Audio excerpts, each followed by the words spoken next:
이 시간 함께 나누실 하나님의 말씀은 시편 49편 1절서부터 12절까지 말씀입니다. 구약 성경 837페이지에 있는 시편 49편 1절서부터 12절까지 말씀을 다 함께 봉독하시겠습니다. 뭇 백성들아 이를 들으라. 세상의 거민들아 모두 귀를 기울이라. 귀천 빈부를 막론하고 다 들을지어다. 내 입은 지혜를 말하겠고 내 마음은 명철을 작은 소리로 읊조리리로다. 내가 비유에 내 귀를 기울이고 수금으로 나의 오묘한 말을 풀리로다. 죄악이 나를 따라다니며 나를 에워싸는 환난의 날을 내가 어찌 두려워하랴. 자기의 재물을 의지하고 부유함을 자랑하는 자는 아무도 자기의 형제를 구원하지 못하며 그를 위한 속전을 하나님께 바치지도 못할 것은 그들의 생명을 속량하는 값이 너무 엄청나서 영원히 마련하지 못할 것입니다. 그가 영원히 살아서 죽음을 보지 않을 것인가. 그러나 그는 지혜 있는 자도 죽고 어리석고 무지한 자도 함께 망하며 그들의 재물은 남에게 남겨두고 떠나는 것을 보게 되리로다.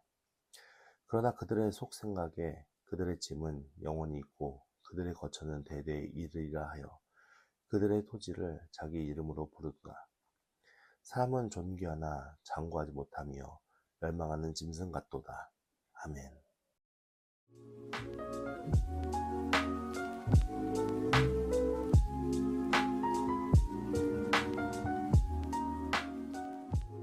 일단 오늘 시편 49편의 말씀은 고라자손의 시 인도자를 따라 부른 노래라고 되어 있습니다. 고라자손이 지은 시인데요.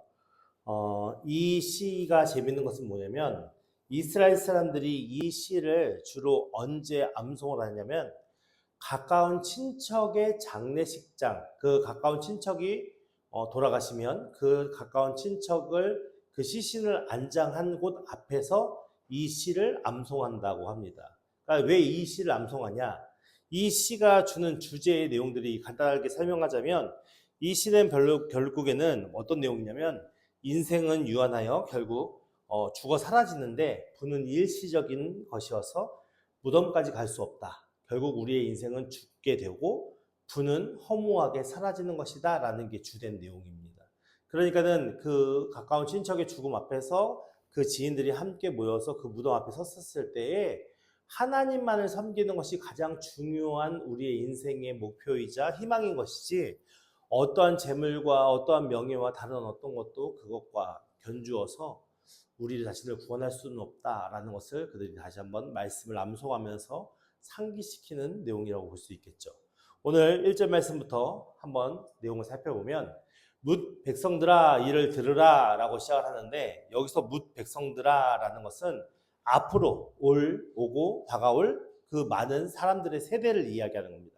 앞으로 이제 아이들이 계속 태어나고 장성하고 태어나고 장성하고 할 거 아니에요. 그러니까 지금 시인이 화자가 지금 이야기하는 미래의 사람들 그 모든 사람들을 다 가리켜서 뭇 백성아 이를 들으라. 그러니까 앞으로 태어나는 모든 어른들, 아이들, 태어나는 모든 사람들은 이 시인이 이야기하는 이 시의 내용을 들어야 한다라고 지금 말씀하고 있는 것이고 세상의 거민들아 모두 귀를 기울이라 라는 표현의 세상의 거민들은 지금 이 시를 지은 시인이 살고 있는 그 당대의 사람들을 얘기하는 겁니다.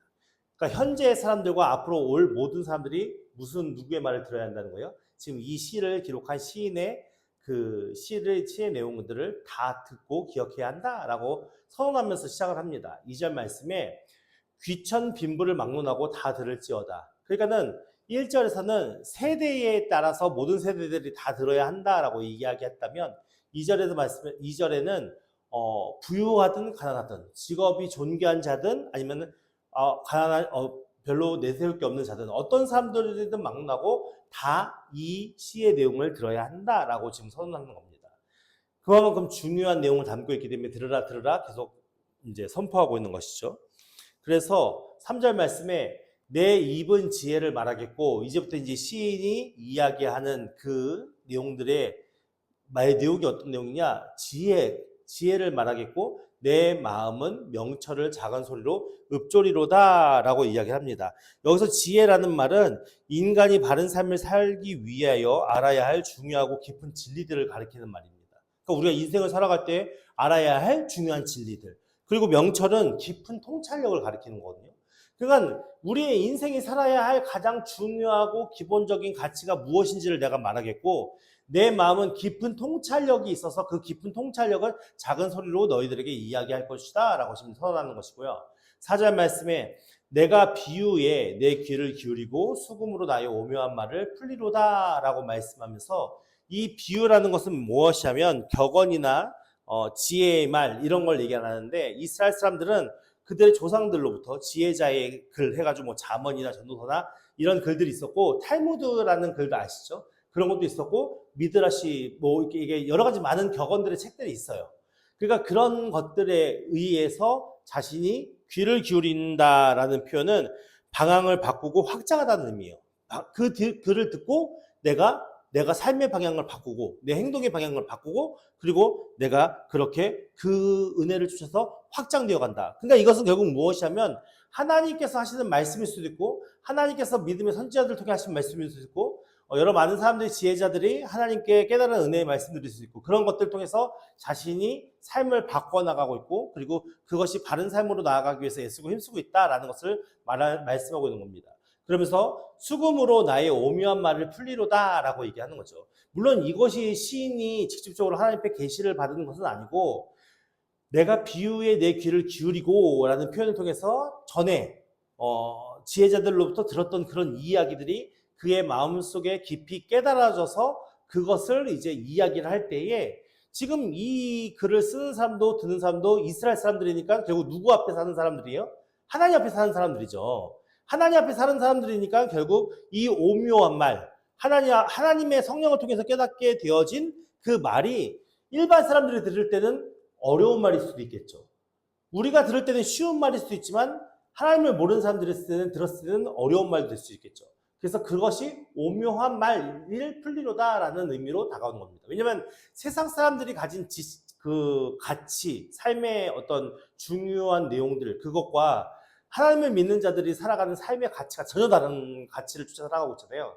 그러니까는 하나님의 가치를 아는 사람 입장에서는 당연한 말이지만, 세상의 가치를 쫓아 사는 사람들이 들었을 때는 그것이 무슨 말이야? 라고 되게 듣기 어렵고 오묘한 말이 될 수 있는 거죠. 그것을 수금으로 풀리로다라는 말씀은 뭐냐면, 하나님께서 깨닫게 하신 말씀은 당연히 찬양받기에 합당하신 하나님 앞에 찬양을 돌릴 수밖에 없다라는 것을 선언하는 것입니다.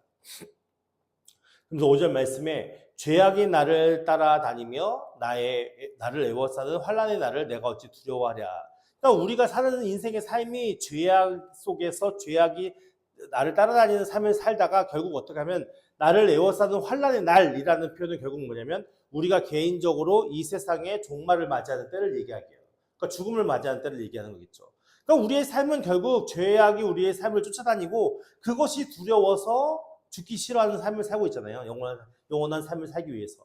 하지만 이 시인은 지금 뭐냐면, 자신이 개인적으로 죽음을 맞는 그 시기가 두렵다는 겁니까? 두렵지 않다는 겁니까?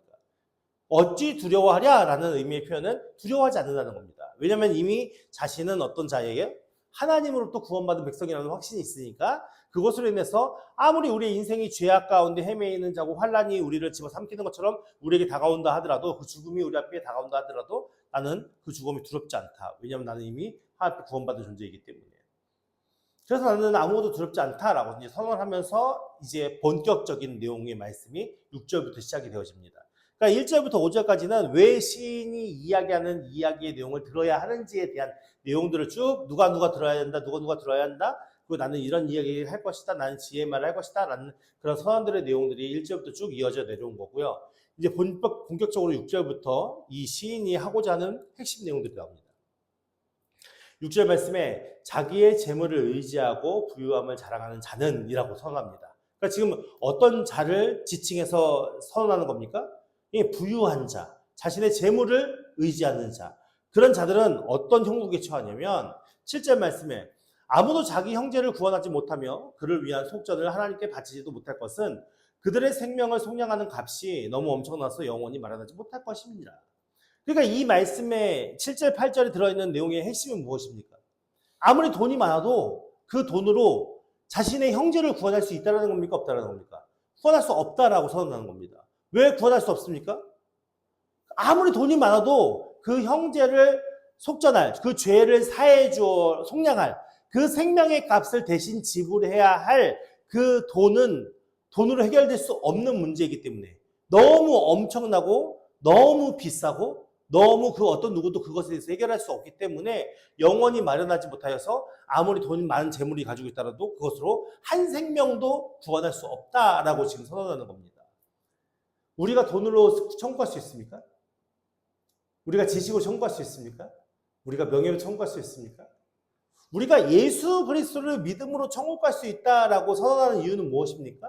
그 예수 그리스도께서 친히 우리의 속전, 하나님께 바쳐야 할 그 우리의 생명의 속량의 값을 누가 지불하신 거예요? 예수 그리스도께서 대신 지불하셨기 때문에. 그래서 그 예수 그리스도의 그 대속의 은혜로 말미암아 우리가 그 우리 안에 생명의 속전, 우리가 구원받을 수 있는 모든 값이 지불되어서 우리가 그 예수로 구원받는 것, 은혜에 서게 되는 것이거든요. 그렇기 때문에 이 구원의 값은 절대 돈으로 해결될 수 있는 문제가 아닙니다. 어떤 능력으로 해결될 수 있는 것이 아니고 어떤 명예와 지식과 세상의 좋은 게 어떤 것으로도 해결할 수 없고 오직 예수 그리스도밖에 그 문제를 해결할 수 없기 때문에 천국에 갈 수 있는 유일한 길은 어떤 무엇이 우리가 선행을 하고 착한 일을 많이 한다 해서 주어지는 것이 아니라 예수를 믿음으로밖에 구원받을 수 없는 것입니다. 그러면서 9절 말씀에 보면 9절 말씀에 그가 영원히 살아서 죽음을 보지 않을 것인가? 돈이 아무리 많아도 영원히 살 수 있습니까? 아니요. 다 언젠가는 죽음을 맞이할 수밖에 없습니다. 10절 말씀에 그러나 그는 지혜 있는 자도 죽고 어리석고 무지한 자도 함께 망하며 그들의 재물은 남에게 남겨두고 떠나는 것을 보게 되리로다. 그러니까는 우리의 인생을 보면 아무리 지혜 있는 자도 결국엔 죽게 되어 있고, 그렇죠? 아무리 어리석고 무지한 자도 결국에는 죽음을 맞이할 수밖에 없습니다. 근데 부유한 자들은 결국 어떻게 됩니까? 그들이 죽음을 맞이했을 때 그 부유함을 다 갖고 떠나나요? 아니요. 그 부유함이 결국은 누구에게 가는 겁니까? 다른 사람에게 다 흩어져 가서 결국 자신은 빈손으로 죽음을 맞이할 수밖에 없는 겁니다. 제가 예전에 몇 번 말씀드렸는데 옛날에 알렉산더 대왕이 자신의 장례식장에서 유언을 하는 것이 있습니다. 자신의 유언의 장례식장을 치를 때에 저도 들은 얘기인데 그 장례식장에 틀 때 이 알렉산더 대왕의 장례식장의 가장 이색적인 장면이 무엇이냐면은 관에 구멍을 뚫어서 손이 바깥으로 나가게, 발이 바깥으로 나가게 이렇게 해놓은 겁니다. 이유는 뭐냐면 그렇게 세계를 제패했던 그런 위대한 왕도 결국 자신이 죽을 때에 아무것도 가져가지 못한다라는 것을 그 주변 사람들에게 보여주기 위함이었거든요. 결국 어떤 인생도 자신의 죽음 앞에서는 어떤 것도 가져가지 못해요. 그냥 하나님 앞에 서는 겁니다. 우리가 인생을 살아왔던 그대로. 그렇기 때문에 11절 말씀에 그러나 그 재물을 의지하고 부유함을 자랑하는 자들은 어떤 생각을 하고 사냐면 그러나 그들의 속 생각에 그들의 집은 영원히 있고 그들의 거처는 대대에 이르리라 하여 그들의 토지를 자기의 이름으로 부르리로다 라고 얘기하면서 무엇이요? 자신의 부유한 가업이 대대에 계속 영원히 이어질 거라고 기대하며 산다 이거죠. 근데 자신의 대의 부유함이 자신의 아들과 그 집안 대대로 그 부유함을 누리고 산들 그들은 안 죽습니까? 그들은 죽을 때 그 재물을 다 가져갑니까? 계속 그 부유 돈은 남아있다 하더라도 그 자신들은 맨손으로 왔기 때문에 맨손으로 하나님 앞에 설 수밖에 없는 겁니다. 그리고 그들이 살아왔던 삶의 그 죄로 인한 대가를 그들이 지불받아야 하는 것입니다. 그래서 이 시인은 뭐라고 얘기하면 12절 말씀에 사람은 존귀하나 장구하지 못하며 멸망하는 짐승 같도다 라고 선언합니다. 이 말이 무슨 말이냐면 사람은 존귀합니까? 안 존귀합니까? 존귀하죠. 무엇과 비교해서 존귀한 겁니까? 하나님께서 창조하신 피조물들 중에 가장 존귀한 자가 사람이잖아요. 왜요? 왜 가장 존귀합니까? 가장 늦게 만들었어? 아니요. 사람은 하나님의 형상대로 지음받은 존재예요. 다른 동물들과 상관없이 다른 어떤 피조물들과는 다르게 유일하게 하나님의 형상대로 지음받은 존재가 사람이에요. 그렇기 때문에 그 사람은 하나님 앞에 존귀한 자인 거죠. 우리가 하나님의 가장 피조물로서 가장 귀한 존귀한 자임에도 불구하고 우리의 인생은 어떻습니까? 영원히 사는 게 아니란 말이에요. 기껏해야 100년 남짓의 삶을 사는 연약한 유한한 존재라는 거죠. 근데 그 존재들이 자신들의 위치와 자신들의 형국을 이해하지 못하는 거예요. 내가 지금 살아가는 삶이 전부인 것 같고, 내가 살아가는 삶이 영원한 것 같고, 우리의 삶이 이 땅의 삶이 마지막인 것 같이 살아가지만 결국 그 인생들은 하나님이 창조하신 것 중에 존귀한 자이기 때문에 결국 하나님이 창조하신 모든 피조물은 하나님 앞에 설 수밖에 없고요. 그 하나님 앞에 설 때는 그들이 지은 죄의 대가의 형벌을 받을 수밖에 없는 거예요. 그러니까는 멸망하는 짐승 같도다라는 말이 뭐예요? 자신의 위치와 처지도 모르는 채 그렇게 하나님을 배신하고 하나님을 외면한 채 자신의 재물과 자신의 부유함을 자랑하면서 그것만을 탐닉하면서 사는 인생의 삶이 이제 곧 도살장에 잡혀갈 그런 짐승만도 못한 그런 상황에 놓여 있다라고 비유적으로 표현하는 겁니다. 그러니까 오늘 우리의 살아가는 삶 속에 공부를 잘하는 것도 중요하고 부유하게 사는 것도 중요하고 뭐 다른 사람들 존중받는 것도 중요하지만 결국 가장 중요한 건 뭡니까? 하나님을 믿는 것, 예수를 믿음으로 구원받은 하나님의 자녀라는 것. 그것이 우리 앞에 놓쳐지면 다른 모든 것들은 다 의미가 없는 삶이 되는 거예요. 그래서 오늘 시인은 재물을 우리가 가장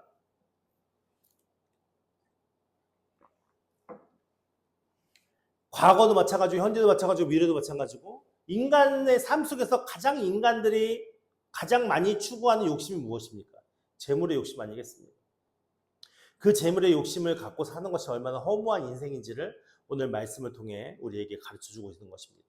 오늘 저와 여러분들은 어떤 가치를 통해 믿음으로 우리의 삶을 살아가고 있습니까? 여러분들 우리도 똑같이 재물을 의지하고 부유함을 자랑하는 자의 가치로 살아간다면 오늘 시편 49편 12절의 말씀처럼 우리는 존귀한 자지만 장구하지 못하기 때문에 결국 멸망하는 짐승과 같은 그런 형국 아래 놓일 수밖에 없는 겁니다. 우리의 가치가 우리의 재물을 의지하는 것이 아니고 우리의 부유함을 자랑하는 것이 아니라 우리 안에 계신 예수를 자랑하고 우리 안에 계신 복음의 능력을 자랑하고 우리가 살아가는 모든 가치가 복음의 은혜임을 깨달아 아는 자들이 되어서 그 예수로 함께 믿음으로 사는 것이 우리에게 가장 중요하고 복된 가치임을 깨달아 아시는 우리 모두가 되기를 예수님으로 축원드립니다. 그래서 이 시가 언제 암송되었다고요? 죽음의 현장 앞에서. 죽음의 현장 앞에서 우리의 삶의 가치가 가장 중요한지 무엇인지 다시 한번 되새기는 믿음의 자리에서 이 말씀이 암송되어졌다는 것을 기억하시고 오늘 우리가 쫓아야 할 것은 물질이 아니라 오직 하나님임을 깨달아 의지하면서 이 시간 우리 함께 찬양하고 기도하며 그 주님만을 바라보는 믿음의 시간들이 되기를 예수님으로 축원드립니다. 함께 찬양하겠습니다.